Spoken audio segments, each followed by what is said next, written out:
I per començar posarem un vídeo. Doncs moltes gràcies per la invitació que m'heu fet a parlar en la vostra jornada.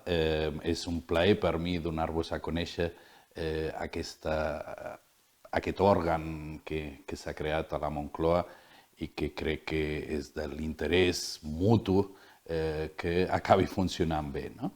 Jo faré la presentació en castellà perquè els recursos els aprofitarem per penjar-ho en diversos vídeos a la web de la Moncloa.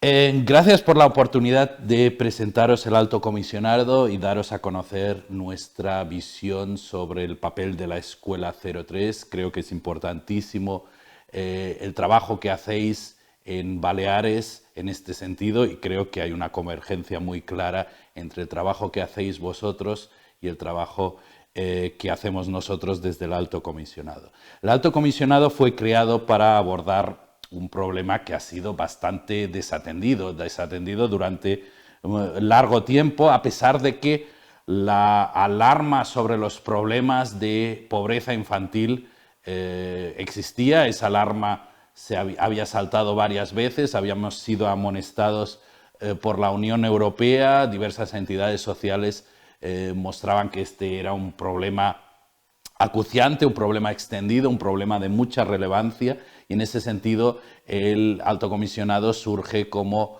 respuesta a este problema gracias al compromiso del presidente Pedro Sánchez después de la moción de censura. La perspectiva que tiene este comisionado sobre la pobreza infantil es amplia. Nuestro papel es poner en el foco el problema, pero ponerlo desde una perspectiva que incluya otras formas de exclusión social que están asociadas o derivan de la pobreza y velar por el cumplimiento de los derechos del niño tal como aparecen recogidos en la Convención de Derechos de Infancia, ¿no? Nos interesa corregir la privación material que sufren muchos niños y que seguramente es conocida por vosotros, y los efectos de la privación material en otros ámbitos, como el ámbito educativo, el sanitario o el socioemocional, ¿no? En ese sentido, la atención a la primera infancia es crucial, no es algo sobre lo que hayamos decidido poner el foco como producto de una decisión política caprichosa, ¿no? El Alto Comisionado está formado por un grupo de académicos que conocemos bien el tema, que conocemos la investigación especializada sobre este tipo de cuestiones y en algunos casos, algunos de nosotros hemos incluso realizado investigación propia sobre estos temas, ¿no? Estamos asesorados y en contacto con toda la comunidad académica que trabaja sobre estas cuestiones, ¿no? Este foco en la primera infancia se produce porque existe evidencia de que en los primeros meses de vida empiezan a conformarse estructuras cerebrales claves en el desarrollo de funciones ejecutivas básicas. Y cuando hablamos de funciones ejecutivas básicas, son funciones que tienen que ver con competencias alfanuméricas, con la competencia de reconocer letras, números, con la competencia de reconocer formas, capacidades cognitivas para focalizar la atención, retener piezas de información simultáneamente, perseverar en la solución de problemas, controlar las emociones. Son competencias básicas que van a condicionar nuestras capacidades de aprendizaje más tarde, ¿no?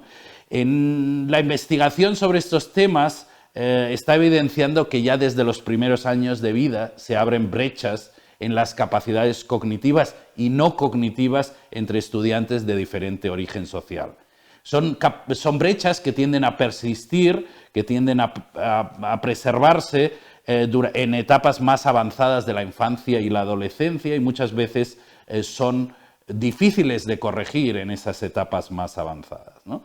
Las raíces de estas brechas tienen que ver con características del entorno familiar, con distintos niveles de capital económico, de capital cultural, de recursos educativos.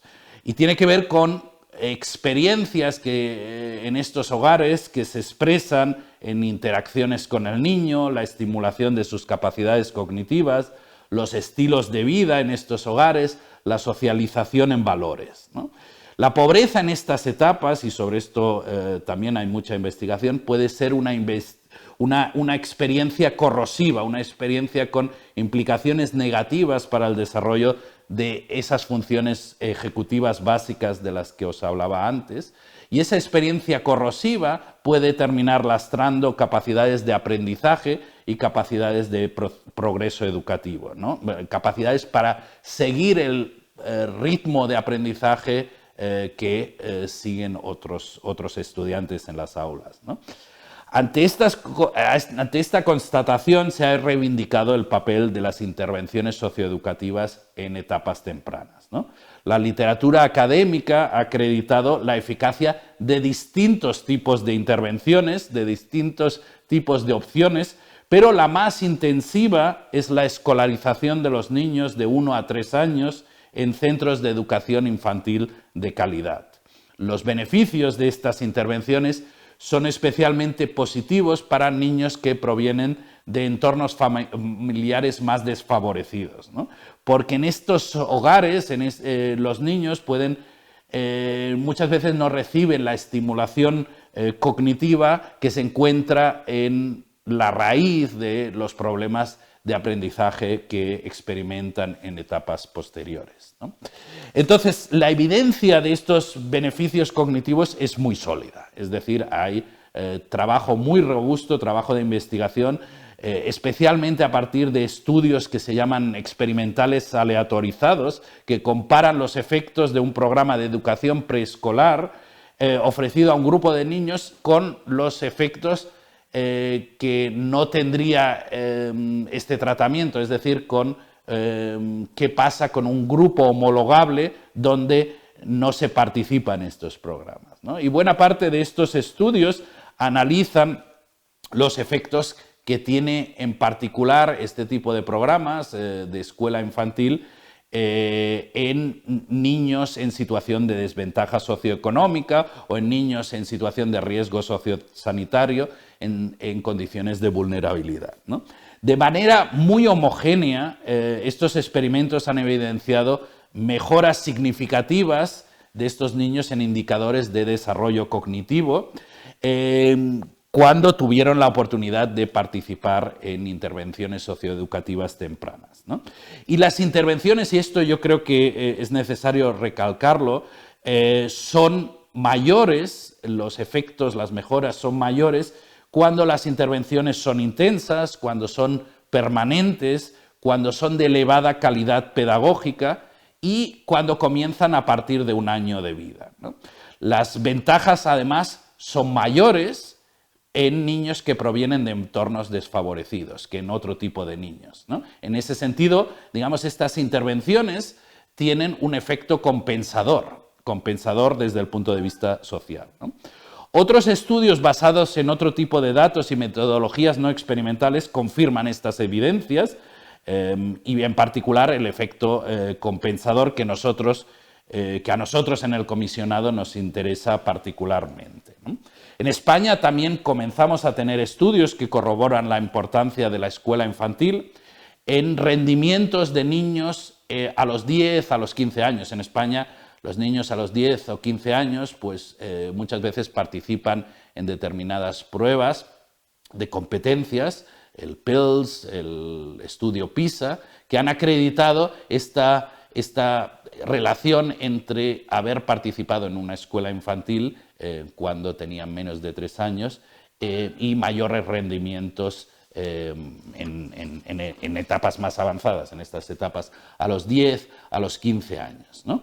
Los efectos positivos de los programas de educación infantil de calidad no se limitan, además, a dimensiones que tienen que ver estrictamente con la educación o con el aprendizaje. Hay estudios que han acreditado mejoras sobre la salud, mejoras sobre la conducta, mejoras sobre competencias socioemocionales. Pero, insisto, es crucial que la intervención socioeducativa deba ser de calidad, confiada a profesionales bien formados en centros dotados con un número adecuado de educadores o de cuidadores. Los niños se benefician si tienen la oportunidad de participar en actividades que estimulan adecuadamente sus capacidades y disfrutan de atención personalizada, de atención suficiente, desarrollan vínculos sólidos, desarrollan vínculos permanentes con los trabajadores de estos centros. Los centros además funcionan bien cuando en ellos existe un clima laboral adecuado, existe un grado alto de compromiso por parte de los trabajadores que desarrollan sus actividades en ellos, y además cuando estos centros trabajan en red con otros profesionales, con profesionales de los servicios sociales, de los servicios sanitarios, con otros agentes locales responsables de otro tipo de intervenciones, ¿no? En el nuevo proyecto de presupuesto, el Gobierno central ha apostado por destinar recursos a la Escuela Infantil 03, como ya en su día hiciera el Gobierno Zapatero en la primera legislatura con el Plan Educa 3, ¿no? El objetivo es expandir progresivamente la cobertura del sistema para llegar sobre todo a los colectivos más desfavorecidos, los colectivos que presentan niveles de participación más baja, que muchas veces no pueden permitirse pagar las cuotas, los copagos que representa enviar sus niños a la escuela infantil, y lograr que se extienda un sistema de calidad que pueda tener ese efecto compensatorio sobre las desventajas que se gestan en estas etapas iniciales, ¿no? En ese sentido, desde el Alto Comisionado y desde el Ministerio de Educación, que impulsa el desarrollo de este tipo de políticas, entendemos que la escuela infantil es un instrumento de lucha contra la desigualdad. Es decir, estamos hablando de una inversión social con grandes retornos, no solo para estos niños, sino para el conjunto de la sociedad.